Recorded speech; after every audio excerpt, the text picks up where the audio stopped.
no final do treinamento? Não tem. Porque o seu certificado vai ser quando você ganhar uma alma para Jesus.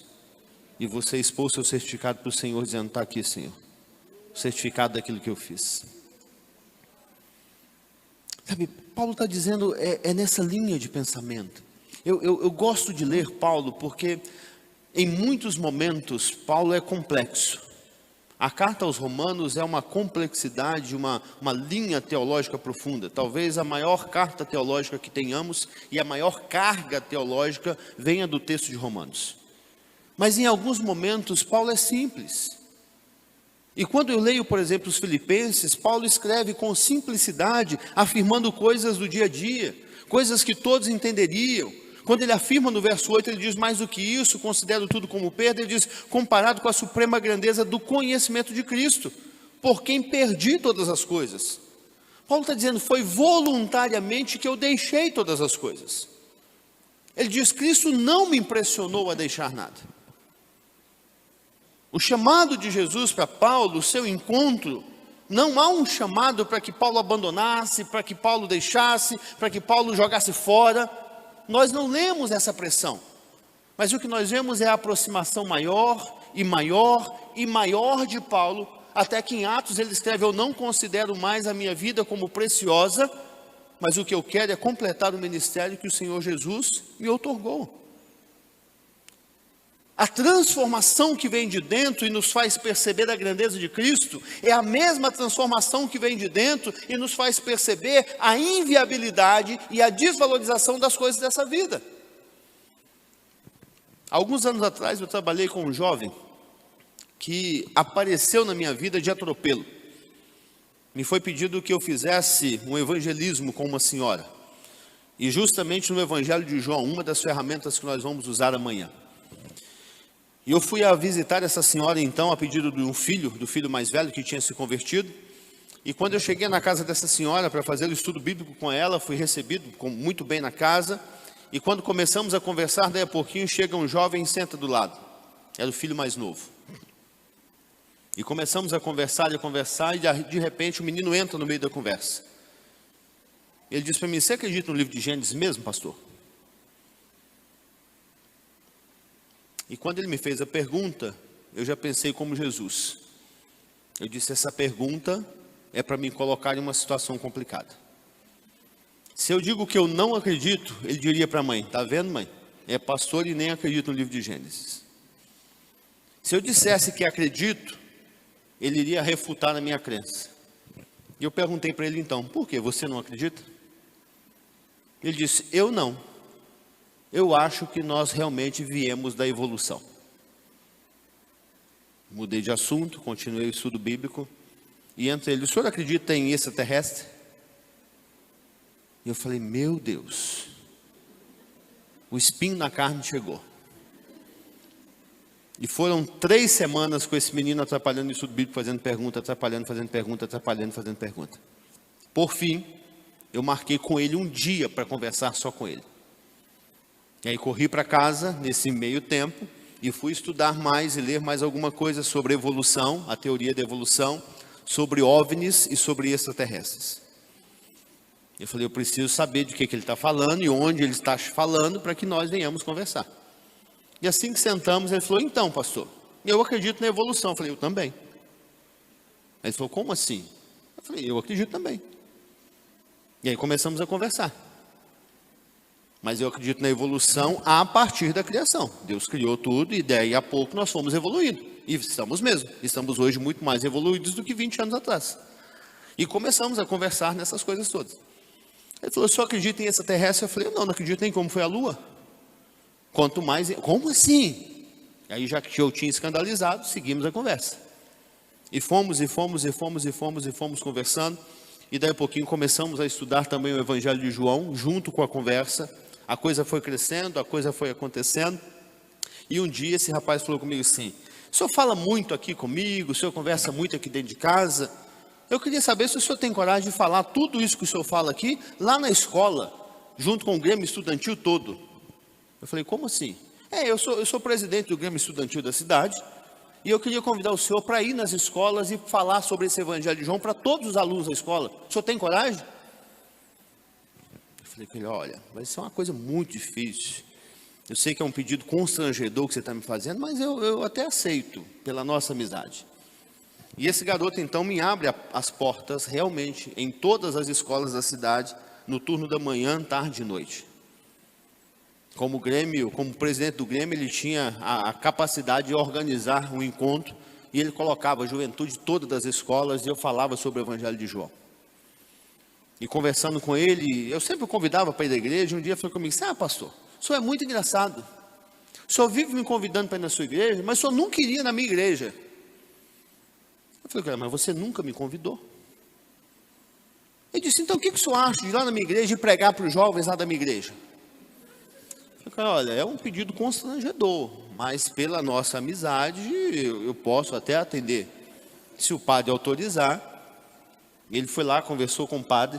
A família dele é de uma tradição muito católica, uma família tradicional na cidade. O padre liberou um sábado.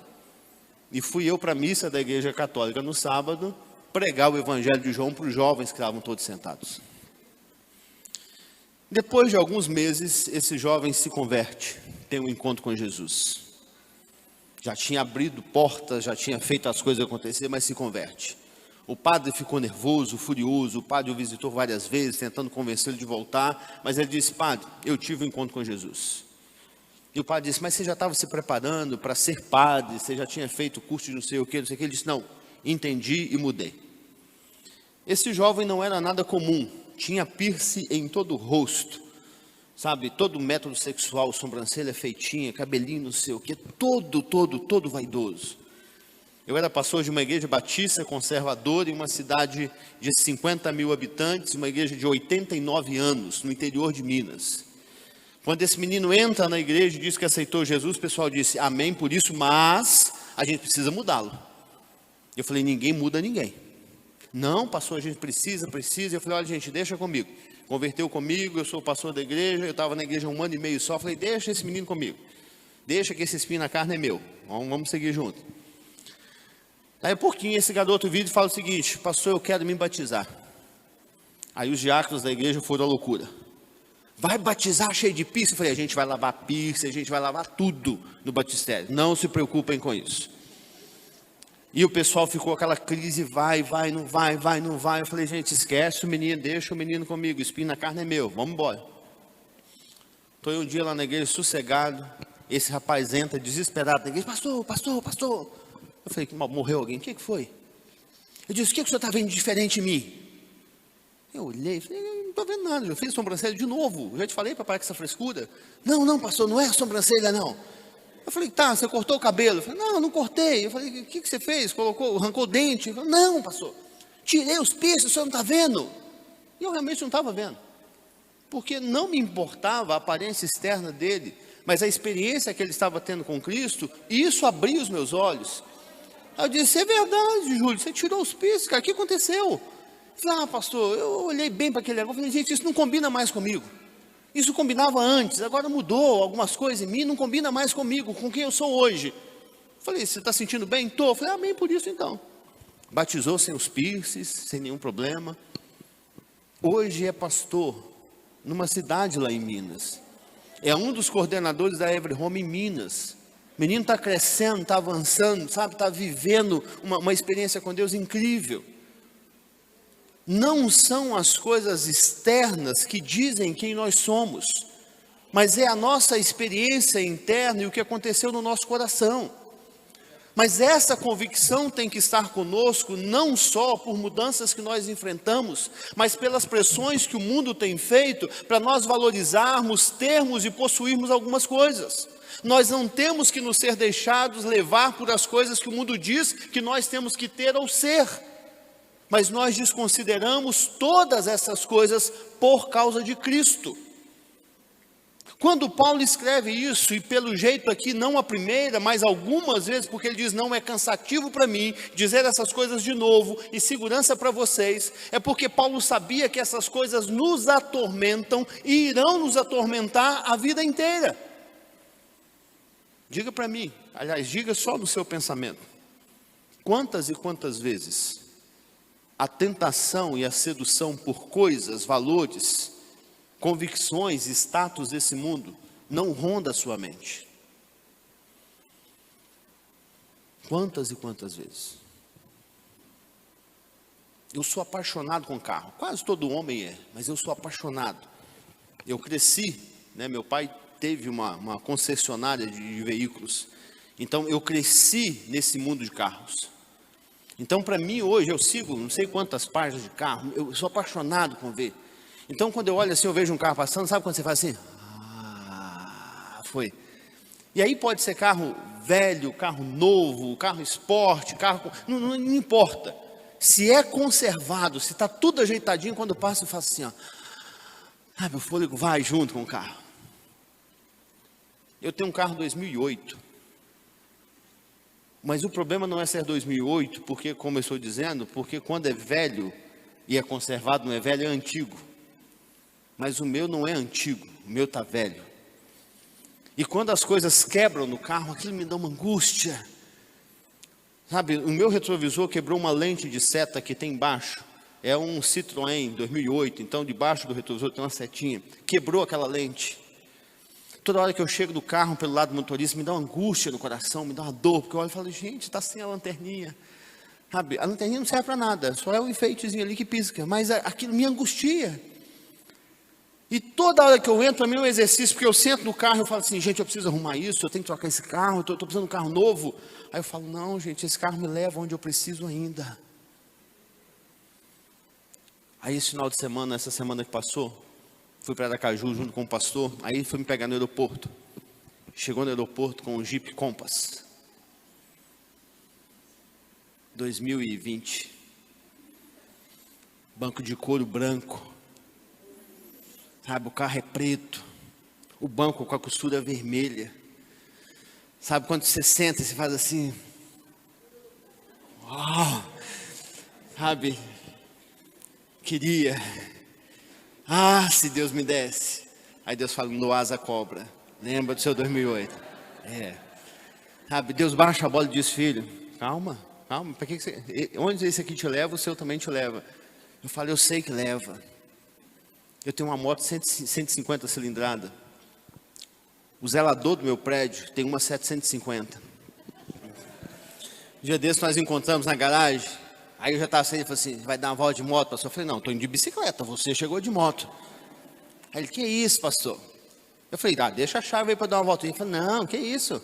Onde essa aqui te leva, a do senhor também chega. Eu falei, chega 4 horas depois.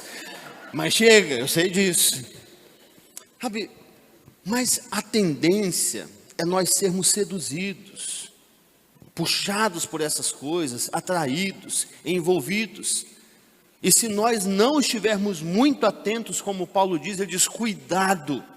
Porque o cuidado com cães é porque era a situação da igreja desse contexto. Os cães no nosso contexto são tantas outras coisas. Então de repente quando eu vejo, eu falo assim, foi o cachorro danado, sai, deixa eu voltar para o meu mundo, para a minha realidade. Porque, queridos, isso é muito interessante, que quando Paulo fala, porque eu perdi todas as coisas, ou por quem eu perdi todas as coisas, ele diz, eu as considero. Ele diz, não foi Deus que me disse que eu deveria, não foi ninguém que mandou que eu considerasse, mas ele diz, eu optei, porque eu entendi que o valor de Cristo na minha vida é muito maior, o valor de Cristo em minha vida suplanta todas as coisas. Só que Paulo prossegue, e aí Paulo aprofunda a conversa, no verso 9 ele diz, porque e ser encontrado nele, não tendo a minha própria justiça que procede da lei, mas a que vem mediante a fé, e a justiça que procede de Deus se baseia na fé. Olha o verso 10, quero conhecer Cristo, o poder da sua ressurreição, e o que, queridos? A participação em quê? No seu sofrimento. Você quer esse negócio também? O resto eu quero. A participação no sofrimento eu não quero. Porque eu não gosto de sofrer. Você gosta? Porque se você gosta, eu queria conversar com você e passar metade do meu sofrimento para você. Porque eu não gosto. Ninguém gosta de sofrimento. Nós gostamos de vida boa.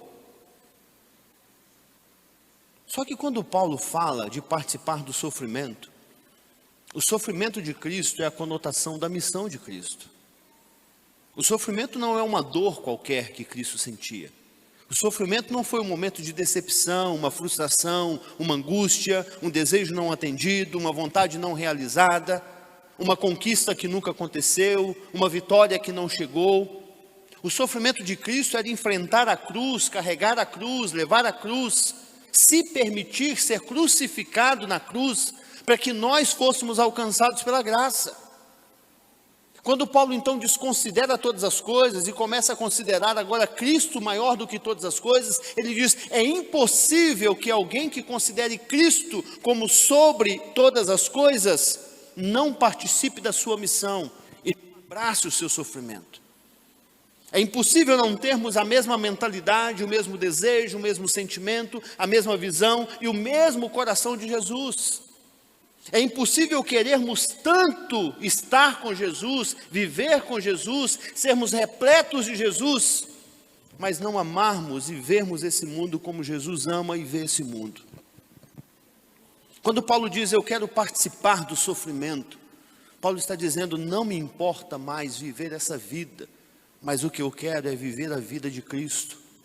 É por isso que quando ele escreve aos Gálatas, no capítulo 2, verso 20, ele diz: a vida que agora vivo, não vivo mais eu, mas a vivo em Cristo Jesus. Paulo diz: acabou essa vida para mim. Acabou essa vida para mim.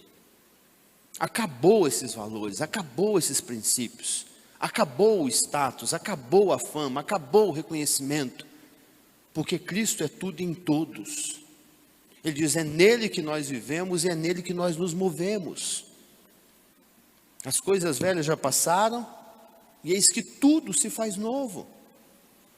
É claro que o mesmo Paulo escreve dizendo: não que eu já tenha alcançado, mas eu deixo as coisas antigas para trás e prossigo para o alvo. As coisas que eu quero fazer, que eu sei que devo fazer, ele diz: essas eu não faço. Mas as coisas que eu não quero e que eu não devo fazer, essas eu faço. Mas ao mesmo tempo ele escreve: nada me separa do amor de Deus. Não há principado, não há potestade, não há altura, não há profundidade, não há distância, porque nele eu sou mais que vencedor. Ele diz: eu consigo vencer as coisas desse mundo através do amor de Deus. Eu consigo vencer os meus desejos, as minhas vontades, as minhas ansiedades. Eu consigo vencer as pressões, as seduções, as atrações desse mundo em Cristo Jesus. Então, quando eu vejo Paulo escrevendo não uma, mas algumas vezes essa carta, ele diz: isso é segurança para vocês e não é cansativo para mim. Eu fico pensando quantas vezes nós precisamos ler, reler e ouvir essas coisas. Porque o que eu estou dizendo para você desde o início é que eu passo essas pressões, eu sei que você passa. Muitas coisas chamam a minha atenção nesse mundo ainda. E eu sei que muitas coisas chamam a sua atenção. Eu sei que eu luto constantemente com as coisas desse mundo. E eu sei que você também luta. Mas nós lutamos. E se lutamos, é porque entendemos a grandeza de Deus sobre a nossa vida. Porque se não houvesse um entendimento, nós não lutaríamos. Nós estaríamos afundados nas coisas desse mundo. Mas nós estamos resistindo um dia, após um dia, após outro dia e após outro dia. Em algumas coisas nós fraquejamos. Em algumas coisas nós esbarramos com mais dificuldade. Alguns dias são mais difíceis que outros. E nós precisamos entender que isso faz parte da nossa vida. Mas isso não toma e não seduz a nossa vida. As tentações existem, as pressões existem, as atrações existem, mas elas não nos prendem mais, porque nós fomos libertos em Cristo Jesus. Nós não somos mais escravos do pecado e presos a este mundo. Mas as correntes foram quebradas, os olhos foram abertos, os corações foram libertos. A nossa mente foi renovada, o entendimento nos foi dado, o discernimento é concedido, a graça de Cristo é abundante, o perdão se faz presente. Mas a decisão somos nós que temos que tomar. Deus já fez tudo o que deveria e que tinha que fazer. Todos os dias o Espírito Santo dele faz o seu papel e nos convence do pecado, da justiça e do juízo. Mas a decisão é nossa, de não nos deixarmos seduzir. Por isso Paulo diz: eu desconsiderei todas as coisas. Eu perdi todas as coisas.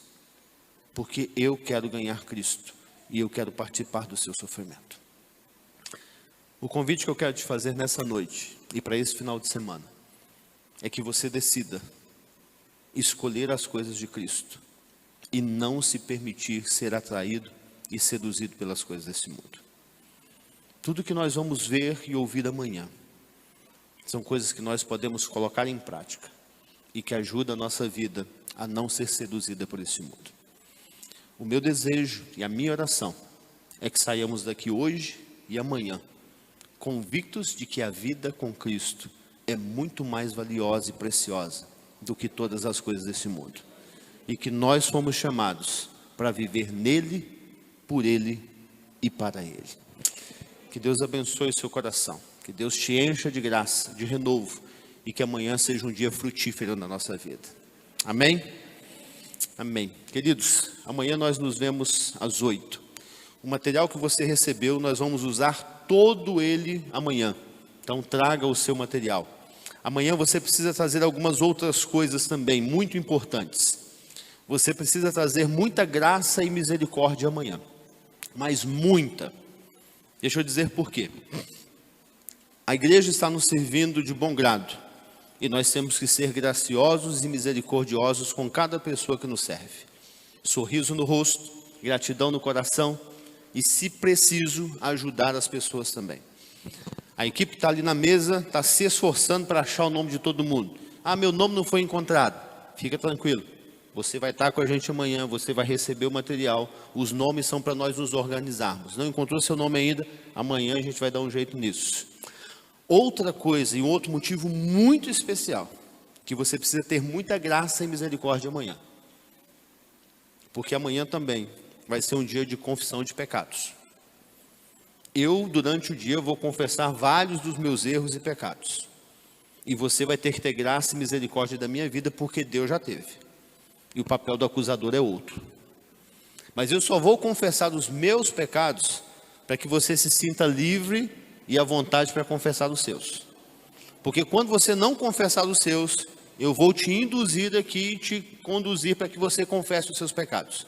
Porque eu não quero me sentir o único pecador aqui.